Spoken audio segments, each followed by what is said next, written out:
Hello and welcome to the course on Basics of Tolerance Analysis. I am an instructor for the course. I am a mechanical design engineer by profession. I have worked in automotive R&D for 6+ years in the domains of chassis and suspension design, and currently I am working as an independent engineer developing learning solutions for mechanical engineers. So what is this course all about? This course is all about tolerance analysis. Tolerancing is a very important part of mechanical design and engineering design.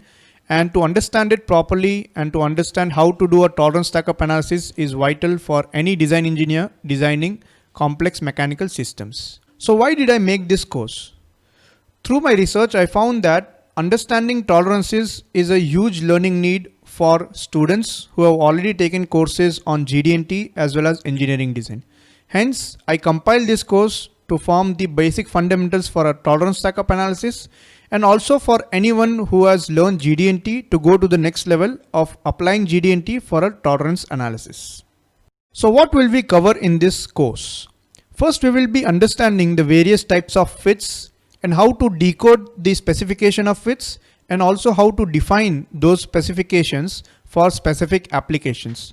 Next, we will study how to systematically do a tolerance stack-up analysis with GD&T as well as without GD&T. So there will be two sections, one with using coordinate tolerancing and one using GD&T. We will see with multiple examples how to do a tolerance stack-up analysis with both. And finally, we will have a brief look on statistical tolerancing, the concepts of statistical tolerancing and how it is applied for a tolerance stack-up.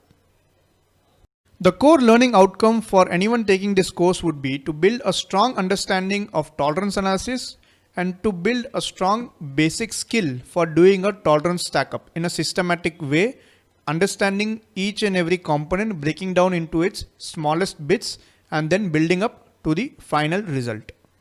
So if you are a mechanical engineering student interested in mechanical design or a professional working in a design engineering firm, this course would be of prime importance to you.